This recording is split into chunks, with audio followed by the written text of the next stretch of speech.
Amperge Convida, com Heloísa Carpena. No Amperge Convida já tivemos alguns episódios tratando de temas relacionados à infância. Mas hoje vamos falar sobre o mais importante aspecto da proteção de crianças e jovens, o direito à educação.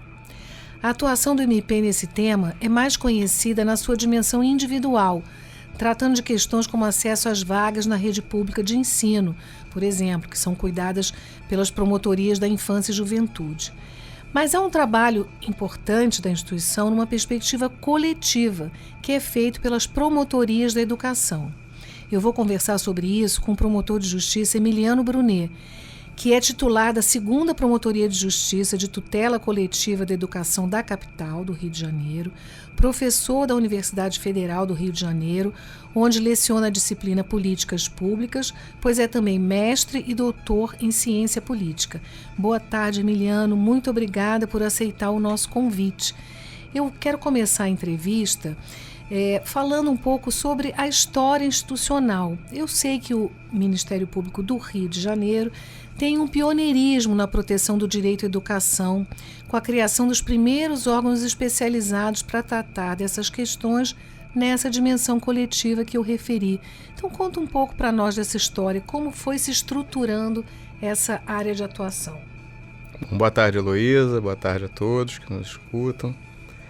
Realmente, eu vejo com muito bons olhos a história, a trajetória desse tema dentro do Ministério Público do Rio de Janeiro. A primeira promotoria da educação remonta à primeira década desse século. Foi uma promotoria criada mais ou menos ali nos idos de 2009. E de lá para cá, o que a gente pode avaliar, o curso aí de 15 anos, é um processo de progressivo enraizamento desse tema dentro do Ministério Público e de amadurecimento da nossa atuação em relação à área de educação. Então, se a gente pudesse sintetizar os pontos principais, o que aconteceu assim, do ponto de vista formal, de mais importante nessa trajetória aí de 15 anos, seria interessante primeiro dizer que essa promotoria, pioneiramente criada há 15 anos atrás, ela foi pouco a pouco desmembrada. Então, hoje, aqui na cidade do Rio de Janeiro, na capital, nós já temos 3 órgãos de execução, com uma atuação já relativamente especializada em relação à matéria. Podemos explicar um pouquinho mais dessa especialização depois.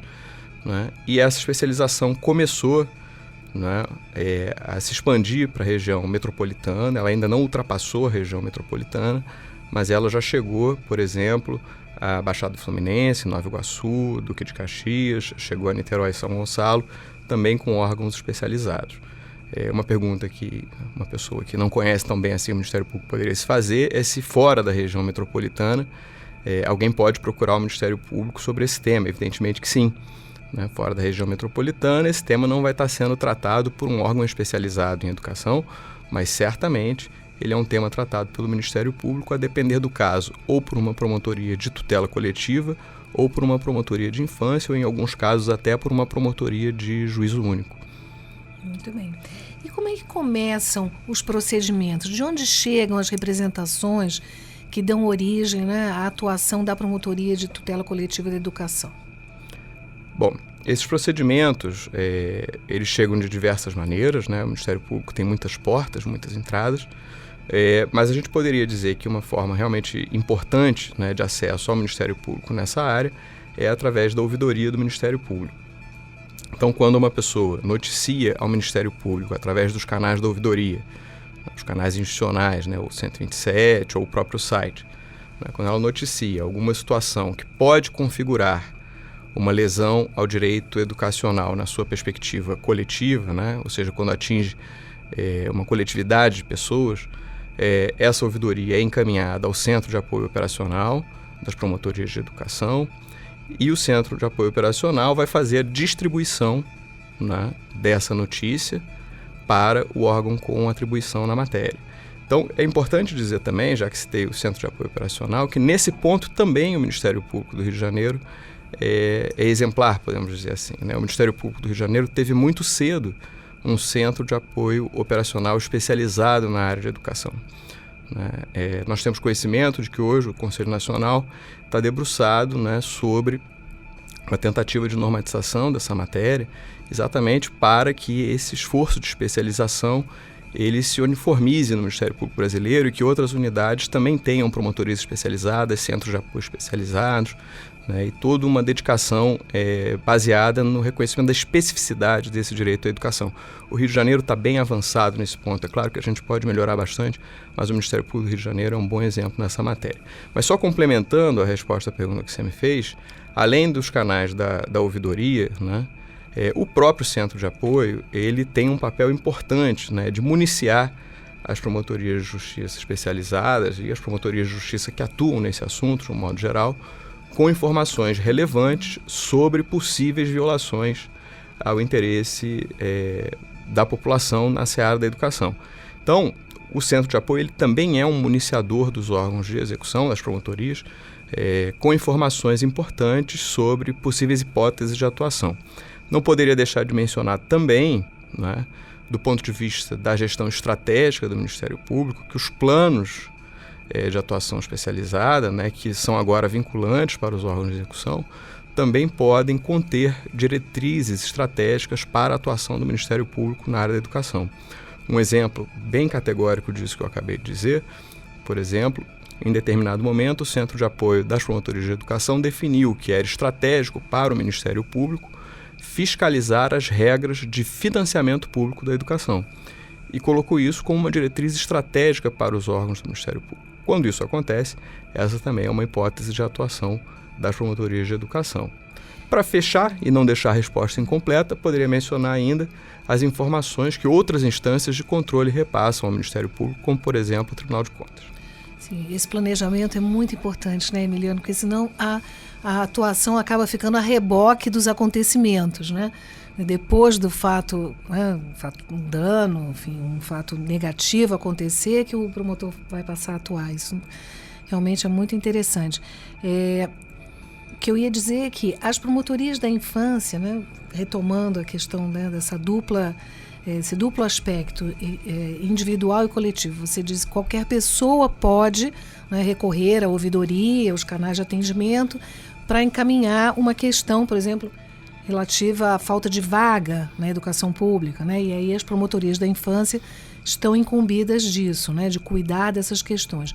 Mas há questões de natureza coletiva, como eu disse, que vão condicionar o exercício desse direito, né? Questões relativas à infraestrutura das escolas, à alimentação dos alunos, o seu transporte, a práticas inclusivas, né? Que são determinadas por lei.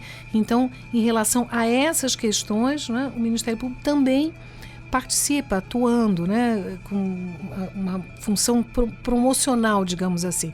Mas, além disso, o Ministério Público participa da elaboração da política pública educacional? Posso, antes de responder essa parte final da pergunta, aproveitar a sua intervenção para explicar um pouco mais essa interação entre as promotorias de infância e as promotorias de educação? É importante ter clareza, né, que, às vezes, um mesmo fato ele pode ser examinado tanto sob a perspectiva individual quanto sob a perspectiva coletiva. Você mencionou, por exemplo, a questão das vagas. É lógico que quando uma pessoa, né, uma mãe, um pai, procura a promotoria de infância noticiando do ponto de vista do interesse específico de uma criança, né, uma dificuldade em obter vaga, né, essa questão pode, né, tocar na dimensão coletiva, né, se a gente puder imaginar que aquela dificuldade vivenciada por aquela família se estende a outras famílias, né?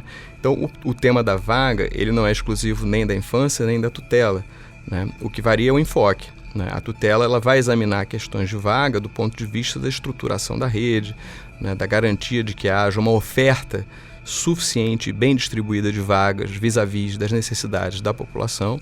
Né? E essas mesmas questões, evidentemente, elas podem se apresentar de forma atomizada, individualizada para o promotor da infância e juventude. Essa questão ela acontece em relação a inúmeros problemas que a gente pode pensar.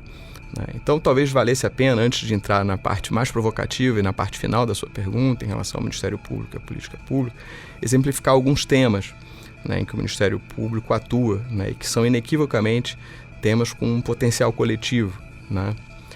Você citou o tema da vaga, eu acabei de dizer que ele é um bifronte, quer dizer, ele pode ter essa dimensão individual, mas ele também pode ter a dimensão coletiva, mas seriam exemplos, né, de atuação coletiva do Ministério Público também, temas como, por exemplo, a educação inclusiva, né, a alimentação escolar, o transporte escolar, a educação prisional, né, a infraestrutura escolar, o respeito, por exemplo, aos procedimentos democráticos no âmbito da escola, a instalação dos conselhos escolares, os processos de escolha dos diretores, né, a política de pessoal, né, que visa assegurar que haja profissionais, docentes e outros profissionais da educação em número suficiente e adequado às demandas.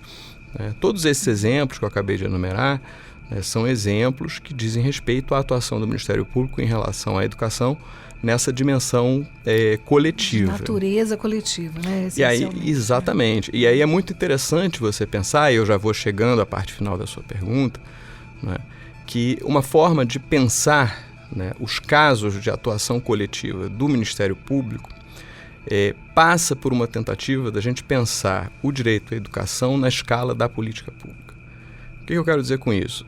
A realização desse direito se dá, em grande medida, através de programas de ação estatal, que nós podemos chamar de políticas públicas, né, que estabelecem recortes dentro desse direito social mais amplo, né, estabelecem objetivos específicos a serem alcançados por meio de uma ação estatal articulada e coordenada. Então, a alimentação escolar é um exemplo de política pública, a distribuição do livro didático é um exemplo de política pública, a infraestrutura escolar e assim por diante. Então, quando eu penso em casos de atuação coletiva, eu posso pensar a partir dessa dimensão da política pública. Ou seja, existem políticas públicas que realizam, né, no seu conjunto esse direito social, articuladamente.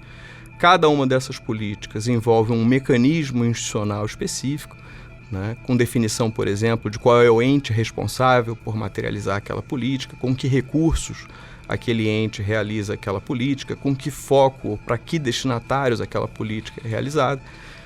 Quando a gente pensa na dimensão da política pública, a gente consegue ter mais clareza sobre os casos de atuação do Ministério Público, isso é muito interessante.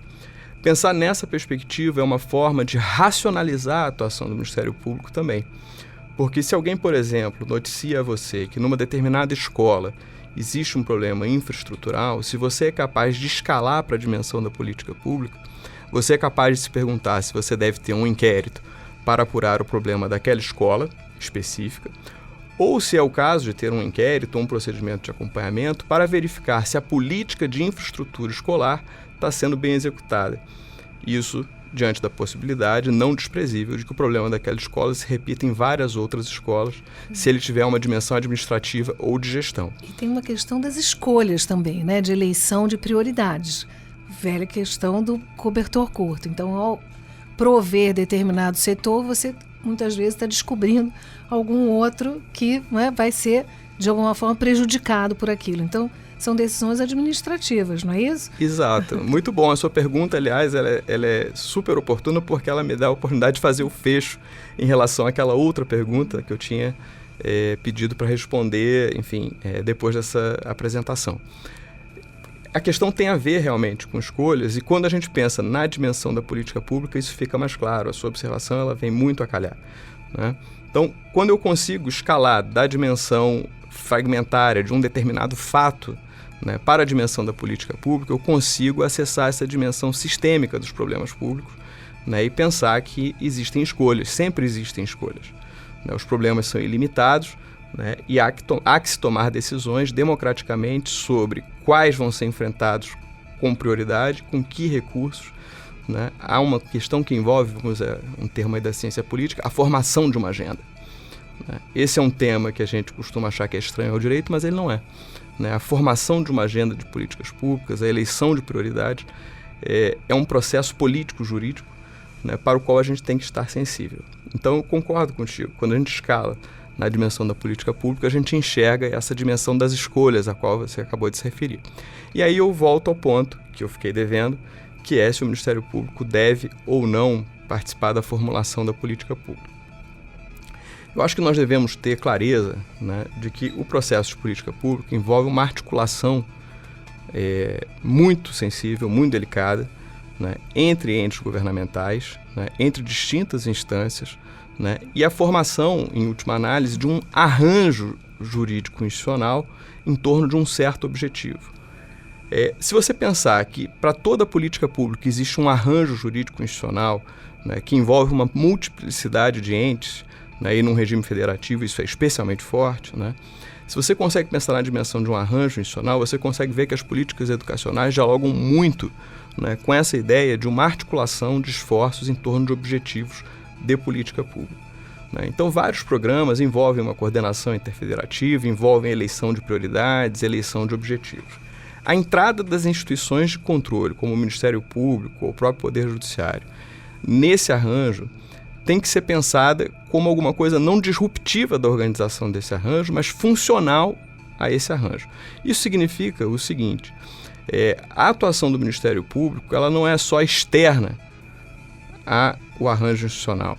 Ela é interna e, nesse sentido, o Ministério Público está ali para garantir uma boa articulação, um correto financiamento das políticas públicas. Isso tem menos a ver, e acho que eu estou começando a chegar no ponto central da sua pergunta, isso tem menos a ver com substituir opções políticas da administração pelas do promotor e mais a ver com assegurar o bom funcionamento dos processos de base da política pública, que são processos regulados pelo direito. O processo orçamentário, o processo de execução da despesa pública, o processo de financiamento da educação, o processo de gestão da rede, o processo de gestão de pessoas. Esses processos estão funcionando bem de acordo com as normas jurídicas que o regulam. Essa é uma atuação que não envolve necessariamente a substituição do gestor pelo promotor. E envolve, aí sim, pensar as instituições de controle como parte de um arranjo jurídico institucional de política pública, e não como alguém que chega de fora, desmontando esse arranjo ou ditando a partir de fora quais são as escalas de prioridade ou o que deve ou não ser feito. Porque essas escolhas raramente são consensuais, né?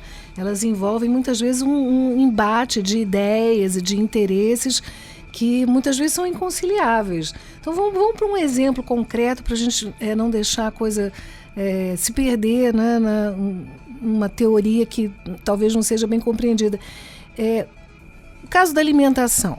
Vamos imaginar que, num determinado momento, a qualidade dos alimentos que são oferecidos começa a ser colocada em questão, tendo em vista uma preocupação com a saúde, com alimentos menos calóricos, ou com evitar o oferecimento de transgênicos, né, que contenham na sua formulação essas substâncias. Quer dizer, uma série de coisas podem surgir a partir daí. A avaliação da qualidade do alimento que é oferecido nas escolas.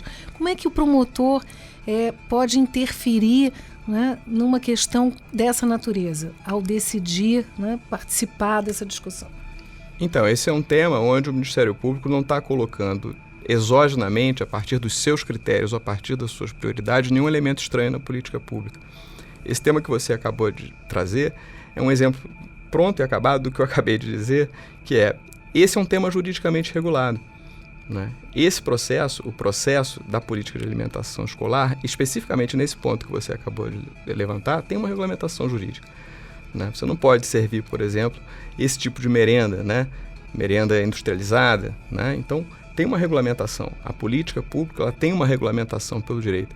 Esse é um caso que eu acho que não envolve escolha política alguma. Nesse caso, a gente está no campo do juridicamente regulado, né? E a atuação das instituições de controle é perfeitamente harmônica com essa regulação, né? Então, me parece que esse exemplo é um bom exemplo, né, onde o Ministério Público ele não está atuando como um agente exógeno que substitui as preferências do gestor pelas suas.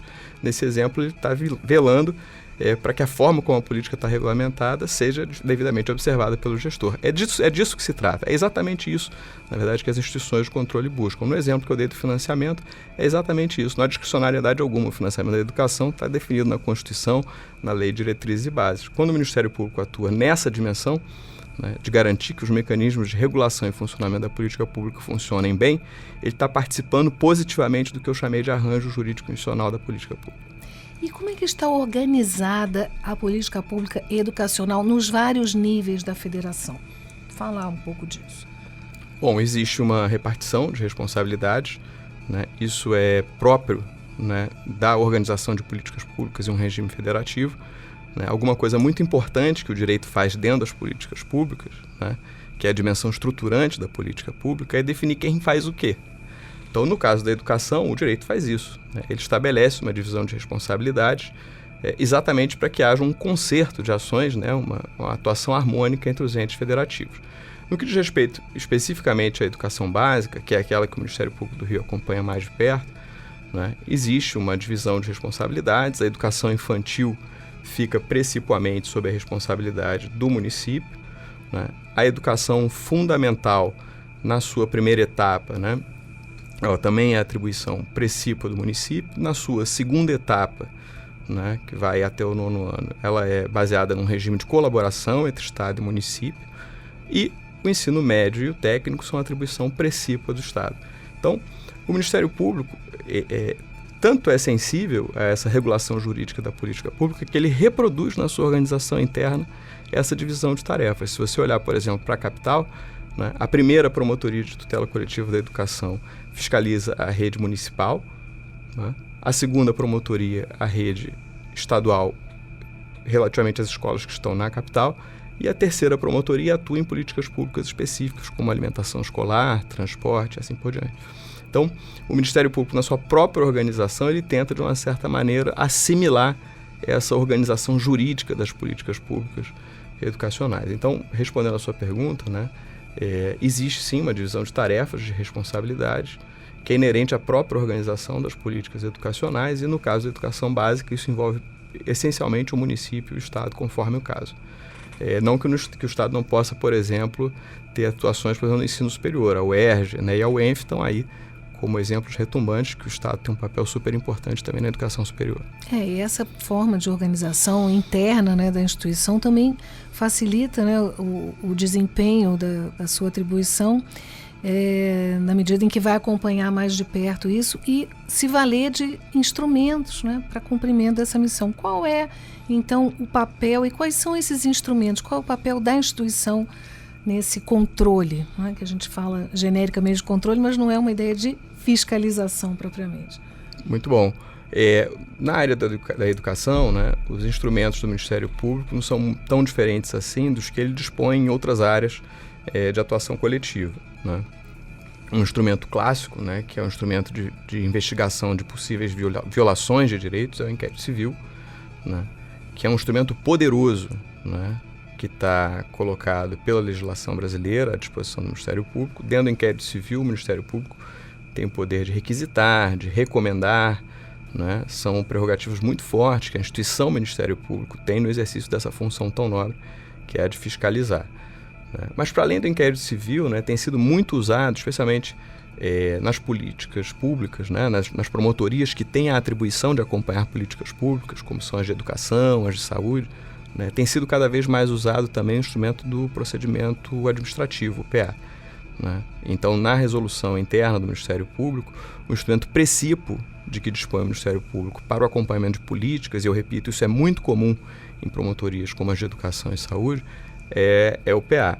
Para além dos instrumentos formais, assim, né, é importante dizer que cada vez mais, né, o Ministério Público vem se colocando sensível e alerta para a questão da proximidade, né, do diálogo e da proximidade. Então, uma atuação dialógica, baseada em proximidade, em interação com os outros atores, vem se afirmando cada vez mais como o instrumento por excelência de atuação do Ministério Público nessa área. Então, participar de audiências, participar de reuniões, né, estar, por exemplo, em constante interação com as comissões de educação, né, seja na Assembleia Legislativa, seja na Câmara de Vereadores, se for um município, né, estar em diálogo, por exemplo, com o gestor, mas também com os profissionais da educação, sejam eles representados pelo seu sindicato ou qualquer outra instância representativa desses profissionais. Essa atuação dialógica, né, para além dos instrumentos formais, ela é um instrumento muito importante que coloca o Ministério Público dentro, na verdade, do campo educacional, né, se informando e, ao mesmo tempo, participando de uma construção. Né? Essa é uma atuação que o CNMP, inclusive, vem enfatizando, né? A ideia de uma atuação resolutiva passa cada vez mais por essa dimensão da proximidade, do diálogo, da interação com os outros atores que estão no campo. A gente tende a falar mais dos órgãos públicos, né, dos entes públicos, mas a rede privada também é objeto da atenção do Ministério Público, certo? Muito importante você dizer isso, né? Essa é uma peculiaridade, né, da educação, né? A regulamentação constitucional da educação, artigo 209 da nossa Constituição, diz expressamente, né, que a educação está aberta à livre iniciativa, então ela não é totalmente estranha ao que a gente em direito chama de domínio econômico, mas evidentemente quando um particular atua nesse domínio, ele está sujeito a uma regulamentação muito estrita, né? É diferente de outras áreas onde o princípio da livre iniciativa vigora. No caso da educação, isso envolve submeter-se a uma regulação densa, detalhada, né? E é papel do Ministério Público fiscalizar o cumprimento dessa regulação pela rede privada. Então, em relação à rede privada, existe uma dupla atuação, talvez. A gente pode pensar na fiscalização do Ministério Público sobre essa rede, né? Se essa rede está, por exemplo, cumprindo a Base Nacional Curricular, que se aplica à rede privada também, cumprindo as normas que dizem respeito à inclusão, né, de pessoas com deficiência, que se aplica, evidentemente, a essa rede, é um tema muito candente, muito forte na rede privada, né? Se essa rede está, por exemplo, observando questões como, por exemplo, as diretrizes curriculares do ensino da história, né, que falam um pouco da diáspora, né, negra no Brasil. Então, explicar, né, e fiscalizar, né, é algo que o Ministério Público faz tanto em relação ao público quanto ao privado. Numa segunda dimensão, o Ministério Público fiscaliza também município e Estado, porque município e Estado têm um papel fundamental de controlar essa rede privada, né? Essa rede privada não é estranha ao município e ao Estado. Pelo contrário, o município e o Estado, conforme a etapa, são também coordenadores dessas redes. E nessa dimensão tem papéis fiscalizatórios importantes. Então o Ministério Público atua tanto em relação a essa rede, quanto em relação ao município e ao Estado, que são reguladores e fiscalizadores dos entes privados também. E esses casos chegam no Rio de Janeiro? Há representações e inquéritos relativos à rede privada também? Eu tenho fortes razões para crer que sim, isso da atribuição da terceira promotoria de tutela coletiva da educação, na qual eu não atuo, mas eu posso afirmar com bastante segurança que chegam sim, e há uma atuação que vem cada vez mais tendo resultados nessa área também. Muito bem. Eu agradeço muito a tua entrevista, Emiliano. Acho que todos, como eu, aprenderam muito sobre essa importante atuação do Ministério Público na área da tutela coletiva. Eu vou encerrar então a entrevista convidando os ouvintes a acompanharem o podcast no Spotify para não perderem nenhum episódio, e estão disponíveis também no site da Rádio Roquete Pinto e no site da Amperge. Amperge convida, com Heloísa Carpena.